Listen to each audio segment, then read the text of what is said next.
It always snows at Foxcroft. A Very Fatal Christmas by Celia Kay. Part 8.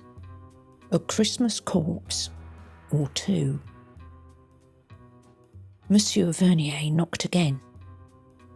I exchanged a look with Guy, and he jerked his head towards the wardrobe, suggesting I might like to hide there. Instead, I called, "What do you want, monsieur?" "Open the door, s'il vous plaît." "Now look here, Vernier," began Guy. Vernier's voice dropped, as did his French accent. "My name is Inspector Cavendish from Sussex Police." There was a soft rustle as something was removed from a pocket and pushed under the door. I caught it before it disappeared under the rug as the photograph had. It was a thin leather wallet with the crown of King George embossed in silver.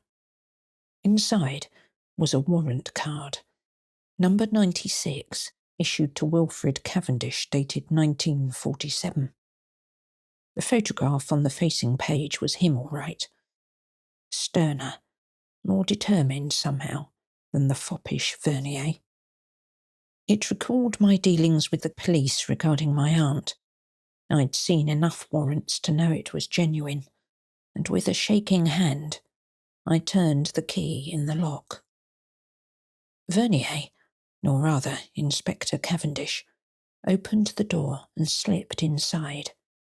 He was still wearing that ridiculous hairnet, and I wondered whether that was part of his disguise, or if he wore it in real life. He must have spotted my expression and removed it with a wry grin. "Would you mind explaining what you're doing here?"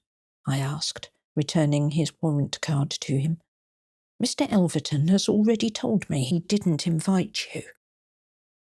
"No, miss. Ambrose Gifford invited me. The Lawtons arrived early, and Gifford thought their coming was too much of a coincidence, so he telephoned the police station. He had no idea what was happening, but having read the renewed interest in your aunt's case in the newspapers, he felt there must be a connection." "We believe it's all connected to a photograph," I said. "Gifford was trying to give Guy the evidence." "If you don't mind, sir." Guy handed him the photograph that had been slipped under his door. Cavendish whistled. "So that's it." "Do you recognise her?" I asked. "Hildegard Richter. Fled to South America in 1946, just before we caught up with her, on espionage charges. Do you recognise the man with her?" "I'm not sure," I said carefully. "It must be either Sims or Trevor Lawton." "Well, whoever it is, they must have been the ones slipping secrets to Richter and led a false trail to your aunt. I'll take this photograph, if I may." The police made little headway in the case over the next few months. Beatrice insisted Trevor had never left her side, and Sims had been locked in his room. And the young man in the photograph was never traced. 6 months later, on a hot June day, as far away from the snow at Foxcroft as it was possible to be, I received another invitation from Guy, this time to a book signing. A Christmas Corpse or Two was doing very well, apparently. He'd sent me a copy, 5 copies, in fact, a day earlier, in a neatly wrapped parcel, along with a dozen blood-red roses. I'd expected a serious book, an in-depth analysis, the sort with very small print and never-ending paragraphs. Instead, he'd written a thriller, loosely weaving my aunt's story and our Christmas at Foxcroft into an intrigue of beautiful Mata Haris and seduced young men. There was a rumour Alfred Hitchcock was already thinking of casting Grace Kelly as the star, and rather amusingly, James Mason as the love interest. I had been right about the line, "She had a taste for uncovering secrets and a knack for whispering them at just the wrong moment." It filled the top third of the back cover in bold white print. The rest was a shilling shocker depiction of a woman in a scarlet dress lying across a rug. It may have been my imagination, but there was more than a passing resemblance to Minerva Audley. I settled down that evening and cracked open a copy of A Christmas Corpse or Two. Guy had changed the story, of course, but had still included some of the things we'd said at Foxcroft. A little shiver of delight ran through me as the hero took hold of the girl and kissed her. "But how did you know?" she whispered as he stroked the hair from her face. "How did you know all those things?"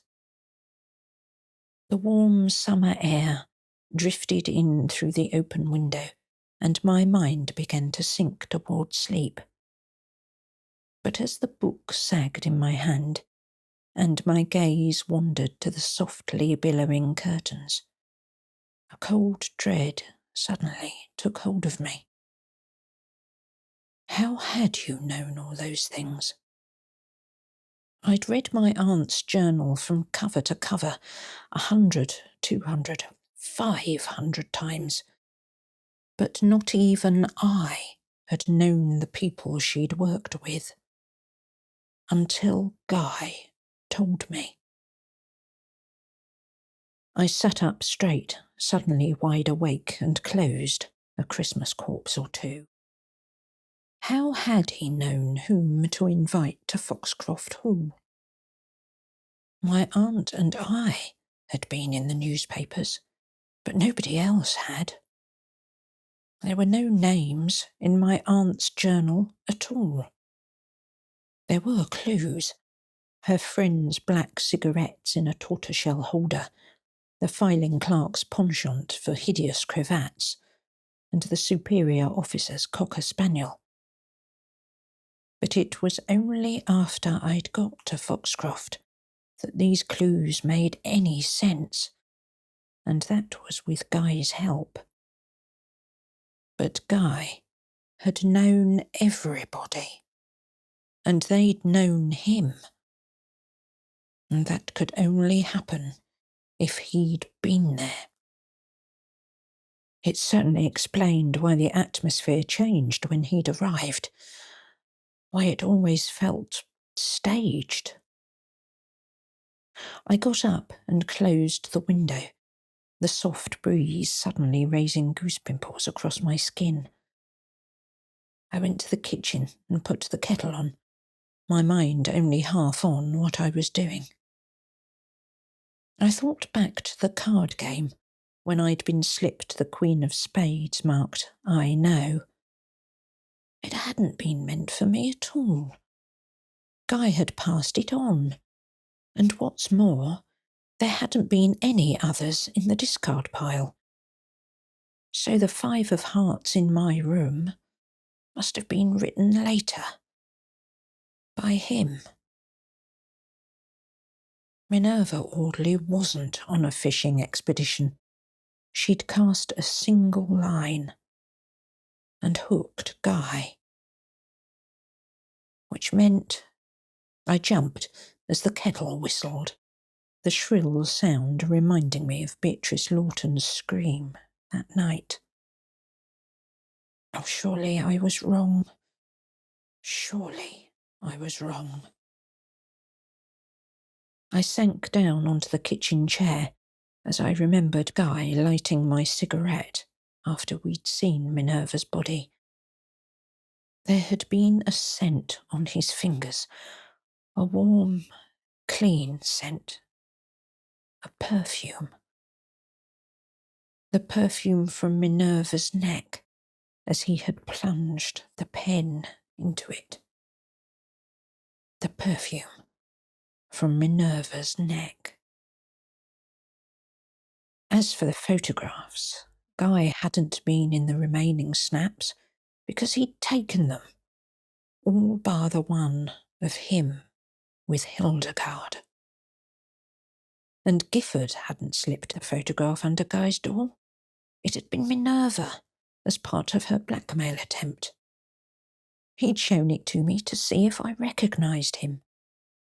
And once I realised that, everything else made perfect sense. Guy making sure he contaminated every crime scene. His indifference to Gifford's body. That constant checking of how much I knew and what I thought, always gauging my reaction to each new piece of information. He even told me I was being framed. But would he? Would he have let me hang? My appearing in those newspaper articles had obviously terrified him, convincing him I knew more than I did, making him panic about long-forgotten photos sitting on a dusty shelf in Sussex. I stood up unsteadily, just as the clock struck 12, and made my way to the telephone. The operator put me through to Scotland Yard.